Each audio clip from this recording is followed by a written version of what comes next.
इसका मतलब आप ये सोचिए कि जो कॉन्फेडरेशन में इजराइल के विरुद्ध में बैठने वाला आदमी है वो पुतिन ही है। इसके टाइम के दरमियान ही रैप्चर होने वाला है और एक प्रेसिडेंट रशिया में आने वाला नहीं है अगला 30 साल तक। और मैं दावे के साथ कहता हूं कि आपको और हमको अभी 30 साल नहीं बचे। वो 30 साल का दावा करके एग्रीमेंट बना के ले लिया और वो बैठ गया वहां पर इसी के दरमियान ये घटना होने वाली। एक और भी मैं आपको सबूत देता हूं कि जब प्रॉफिट ने बोला कि आखिरी पोप अमेरिका से आएगा उसके दरमियान ही रैप्चर होने वाला है, वो भी पोप आ गया।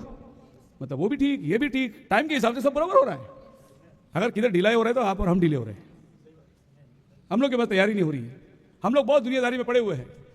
जिस आवेश में आज हम लोग चलना चाहिए था वो आवेश हमारे अंदर नहीं दिखाई दे रहा है।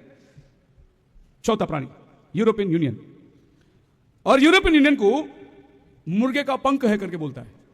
ये दानियल की किताब में आप पढ़ सकते हैं 7वां अध्याय के अंदर। मैं आपको शॉर्ट में बता रहा हूं। ये मुर्गा जो है ये फ्रांस को दर्शाता है।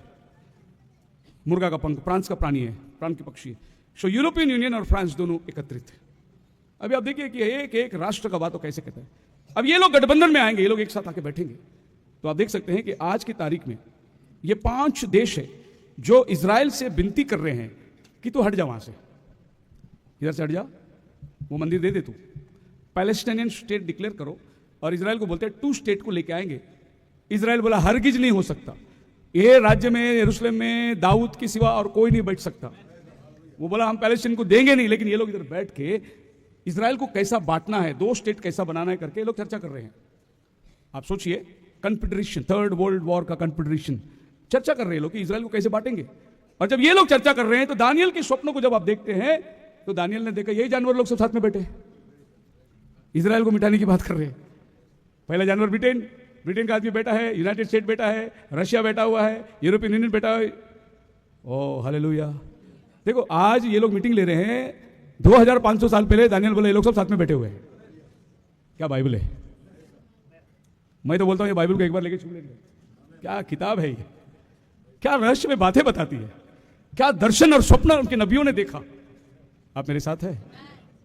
बाइबल की पूजा नहीं करनी है, उसमें लिखी हुई वचन को मानना है। भविष्यवाणी एक एक हट के वैसी के वैसी है। और ये सब एक साथ आके बैठ गए। अब दानियल 7 में उसने देखा ये सब एक साथ बैठे हुए हैं और ये दर्शन दानियल को प्रभु ने बोला तू जाके सो जा, आराम कर, अंत के दिनों में ये काम आएगा।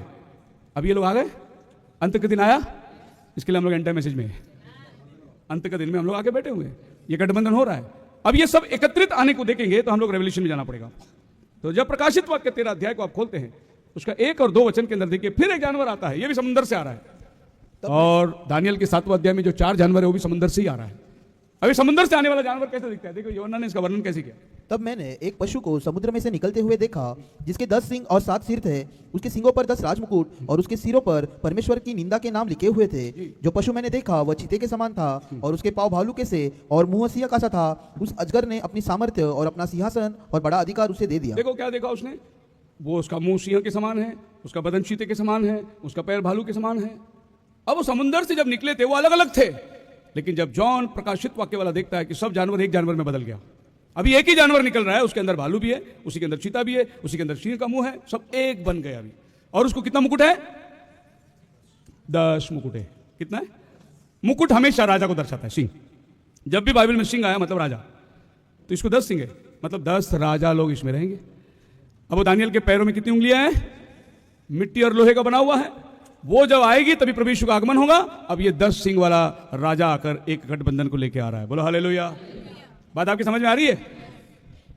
ये यीशु पानी पे चला, मच्छी रोटी खिलाया, वो नहीं है ये संदेश वो है जो अभी का समय क्या है, बाइबल क्या कह रही है। और ये सब जानना बड़ी बात नहीं, ये कोई भी स्कॉलर ढूंढ के निकाल लेगा, लेकिन इस समय के अंदर हम अपने आप को पाना वो जरूरी है। स्कॉलर आप यूट्यूब खोलो, बहुत स्कॉलर लोग इसके बारे में बात करेंगे, सबको मालूम है। लेकिन ये समय के अंदर वो 10 सिंह वाला जानवर आके खड़ा रहेगा। उसके देखो 10 मुकुट है उसके सर के ऊपर। अब आप अंदाज लगाओ कि इसके सर और उसके मुकुट, आप आश्चर्य होंगे। सर 7 है, मुकुट 10 है। अभी एक एक सर के ऊपर कितने कितना मुकुट बिठाओगे तुम?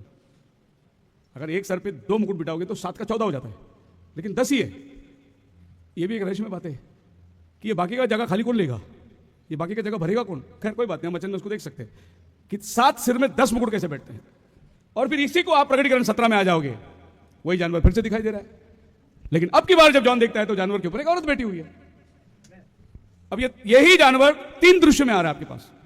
दानियल में आ रहा है अलग अलग रूप में, प्रकटीकरण 13 में आ रहे सभी एक रूप में आ गए, और प्रकटीकरण 17 के अंदर उसी जानवर के ऊपर एक औरत बैठ गई है। अब प्रकटीकरण के अंदर कितना जानवर है? 7 के अंदर एक जानवर है, 13 के अंदर एक जानवर, सॉरी दानियल 7 का जानवर प्रकटीकरण 13 के अंदर है, और फिर एक पशु आ रहा है, खुकार प्राणी आ रहा है, वो सब की ताकत को अपने हाथ में ले लेगा। अब ये हम लोग एक एक करके अगर देखेंगे तो पहली बात आप जानवर को देख लिए, राष्ट्र को देख लिए, अब एक गठबंधन में वो आ गए, अब औरत आके उसके ऊपर बैठी है। अब बाइबल औरत को क्या दर्शाता है? प्रकटीकरण के अंदर 12 में एक औरत है, 17 में एक औरत है, 19 में एक औरत है, लेकिन तीनों औरत अलग है। ये 12 का जो औरत है इसके सर पे 12 मुकुट के तारे हैं, इन्हें 12 गोत्र, ये सूरज को ओढ़ी हुई है, यानी ये प्योर है, इसके अंदर गुनाह नहीं है, ये यहूदी चर्च है। 17वां अध्याय में एक औरत है, बहुत भूषण पहन के बैठी है, उसके हाथ में एक प्याला है, उसमें पवित्र लोग का लहू पीकर मतवाली है, इसका नाम है भेद बड़ा बाबुल, अर्थात वेश्याओं की माता। तो यह औरत गंदा कैरेक्टर वाला औरत है।